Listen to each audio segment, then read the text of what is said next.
Beritakanlah firman, siap sedialah baik atau tidak baik waktunya. Shalom, puji Tuhan, berkat dan kemurahan Tuhan boleh menghantar kita lagi dalam renungan harian di hari ini. Saya percaya kata Yesus, manusia hidup bukan dari roti saja, tapi dari setiap firman yang keluar dari mulut Allah. Itu berarti bahwa membaca firman, mendengar firman, belajar firman, itu suatu yang sangat penting dalam kehidupan rohani kita, supaya olehnya rohani kita bisa bertumbuh. Nats firman Allah yang akan kita renungkan bersama di hari ini saya ambil dari Yesaya pasal 6 ayat 1 sampai dengan ayatnya yang ke-13. Secara khusus saya akan baca ayatnya yang ke-7 sampai dengan ayatnya yang ke-9. Firman-Nya berkata demikian. Ia menyentuhkannya kepada mulutku serta berkata, lihat, ini telah menyentuh bibirmu, maka kesalahanmu telah dihapus dan dosamu telah diampuni. Lalu aku mendengar suara Tuhan berkata, siapakah yang akan kuutus dan siapakah yang mau pergi untuk aku? Maka sautku, ini aku, utuslah aku. Kemudian firman-Nya, pergilah dan katakanlah kepada bangsa ini, dengarlah sungguh-sungguh, tetapi mengerti jangan, lihatlah sungguh-sungguh, tetapi menanggap jangan. Demikian sabda firman-Nya hari ini yang mengajar dan menasihati kita memenuhi panggilan Tuhan. Saya percaya kita semua memiliki panggilan Tuhan atas kehidupan kita. Apakah kita dipanggil untuk melayani Tuhan secara full time? Apakah kita dipanggil untuk melayani Tuhan secara part time? Apakah kita melayani Tuhan, dipanggil Tuhan dalam melayani Tuhan melalui birokrasi pemerintahan, dipanggil Tuhan melayani Tuhan dalam birokrasi politik, atau apapun juga? Sesungguhnya itu adalah panggilan Tuhan atas kehidupan kita. Nah, sebagai umat, sebagai orang percaya, harusnya kita menyadari akan hal itu dan kita memenuhi panggilan Tuhan atas hidup kita. Seperti Yesaya, siapakah yang akan kuutus dan siapakah yang mau pergi untuk aku? Maka sautku, ini aku, utuslah aku. Itulah suatu kesediaan dari Nabi Yesaya untuk memenuhi panggilan Tuhan.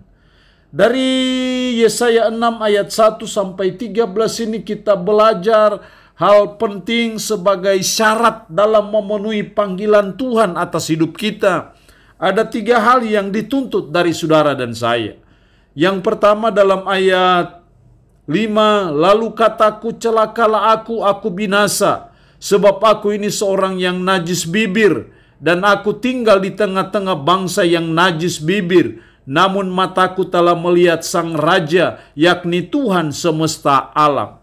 Ketika Yesaya menyadari akan keberdosaannya, kenajisannya, terus kemudian dalam ayat 7, ia menyentuhkannya kepada mulutku serta berkata, lihat, ini telah menyentuh bibirmu, maka kesalahanmu telah dihapus dan dosamu telah diampuni.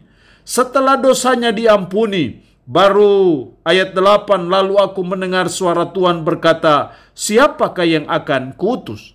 Dari sini kita belajar sebelum Tuhan mengutus Yesaya untuk memenuhi panggilannya, Tuhan menguduskan dia lebih dahulu. Dari sini kita belajar hal yang pertama dalam memenuhi panggilan Tuhan. Yang pertama, kita harus kudus dulu. Memenuhi panggilan Tuhan itu adalah sesuatu yang kudus. Karena itu kita yang memenuhi panggilannya terlebih dahulu harus dikuduskan. Kita hanya bisa dikuduskan hanya oleh darah Kristus yang sudah tercurah di Bukit Golgota. Hendaknya kita adalah orang yang sudah beriman kepada Kristus, sehingga darah Kristus menyucikan dan menguduskan kita. Setelah kita kudus, kita terus berusaha hidup kudus. Karena itu syarat yang Tuhan mau, yang Tuhan tuntut dalam memenuhi panggilan Tuhan. Jadi tidak bisa kita memenuhi panggilan Tuhan dengan seenaknya, semaunya kita, dengan hidup yang tidak betul, hidup yang tidak benar, hidup yang tidak kudus itu. Dalam ayat 3, dan mereka berseru seorang kepada seorang, katanya, kudus, kudus, kuduslah Tuhan semesta alam. Tuhan yang memanggil kita adalah Tuhan yang kudus. Dan kita dipanggil untuk memenuhi panggilannya adalah untuk panggilan yang kudus. Maka kita perlu dikuduskan dan hidup kudus. Itu hal yang penting dalam memenuhi panggilan Tuhan atas kehidupan kita. Yang kedua, dalam ayat 3, kudus, kuduslah Tuhan semesta alam. Seluruh bumi penuh kemuliaannya.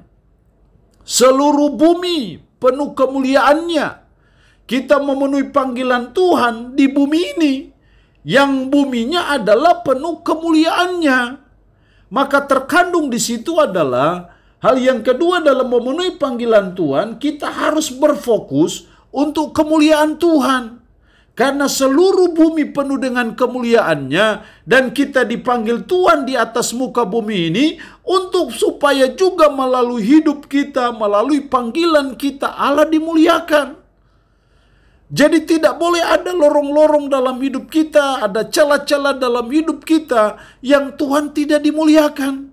Ketika kita memenuhi panggilan Tuhan dalam dunia birokrasi, kita mau supaya melalui dunia birokrasi kita Allah dimuliakan. Ketika Tuhan memanggil kita menjadi seorang pemimpin, apakah kita sebagai gubernur, sebagai wali kota, sebagai bupati, sebagai kepala dinas, kepala bagian, supaya melalui tugas kita Allah dimuliakan. Itu yang menjadi fokus panggilan Tuhan atas hidup kita, yaitu untuk kemuliaan Tuhan. Jadi Dia memanggil kita, mengutus kita, bukan untuk kemuliaan kita, tapi untuk kemuliaan yang memanggil kita dan yang mengutus kita. Jadi kita terus belajar dalam aras hidup kita, dalam semua area hidup kita, dimanapun kita ada. Kita sadari bahwa itu panggilan Tuhan atas hidup kita, dan kita terus belajar dan berusaha melalui panggilan Tuhan itu. Tuhan dimuliakan, Kristus dimuliakan. Itu yang Tuhan kehendaki ketika kita memenuhi panggilan Tuhan. Yang ketiga yang dituntut dari kita dalam memenuhi panggilan Tuhan, dalam ayat 9, kemudian firman-Nya, pergilah dan katakanlah kepada bangsa ini. Pergilah. Itu menuntut suatu ketaatan dalam memenuhi panggilan Tuhan. Kita harus pergi, bukan diam. Artinya kita proaktif, artinya kita aktif dalam memenuhi panggilan Tuhan. Dan kita harus ada suatu komitmen untuk kita taat dalam memenuhi panggilan Tuhan itu. Jadi hal yang ketiga yang dituntut dari kita dalam memenuhi panggilan Tuhan adalah menuntut ketaatan dari kita.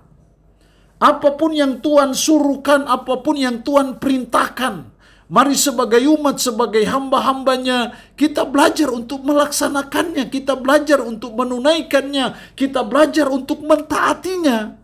Karena Sang pemanggil kita, yang memanggil kita untuk memenuhi panggilan Tuhan, Dia menuntut untuk kita memenuhi panggilan itu dengan ketaatan. Kita mentaati panggilan Tuhan. Setelah kita mentaati panggilan Tuhan, dalam memenuhi panggilan itu selalu dengan ketaatan, selalu dengan berdasarkan firman, selalu dengan berdasarkan petunjuk-petunjuk Tuhan. Jangan melanggar aturan-aturan Tuhan, karena itu pasti akan menghancurkan, merusak hidup kita sebagai umat, tapi juga merusak panggilan Tuhan atas kehidupan kita. Jadi mari kita belajar mentaatinya, karena ketidaktaatan selalu menyengsarakan kita, tapi ketaatan selalu akan membuka pintu berkat dalam hidup kita sebagai umat, sebagai orang percaya. Inilah 3 hal yang dituntut Tuhan bagi kita dalam memenuhi panggilan Tuhan. Allah yang punya firman ini memberkati kita dengan firman-Nya di hari ini. Amin. Mari kita berdoa. Puji syukur untuk firman-Mu hari ini, yang mengajar dan menasihati kami memenuhi panggilan Tuhan. Tolong kami supaya kami kudus, dikuduskan dan kudus dalam menjalani hidup. Tolonglah kami supaya kami berfokus pada kemuliaan Tuhan dan tolonglah kami supaya kami senantiasa taat. Roh-Mu yang kudus tanamkan dan meteraikan firman dalam hati dan pikiran kami, dan sanggupkan kami untuk bisa memperlakukan firman ini dalam kehidupan kami sehari-hari. Hamba mohon berkat bagi umat-Mu yang mendengarkan renungan harian di hari ini. Yang sakit tambah berdoa dalam nama Yesus. Tuhan lawat, Tuhan jamah, Tuhan sembuhkan dari sakit penyakit yang diderita. Terpujilah nama-Mu Tuhan. Dalam nama Tuhan Yesus Kristus kami berdoa. Amin. Shalom. Tuhan Yesus memberkati kita dengan firman-Nya di hari ini.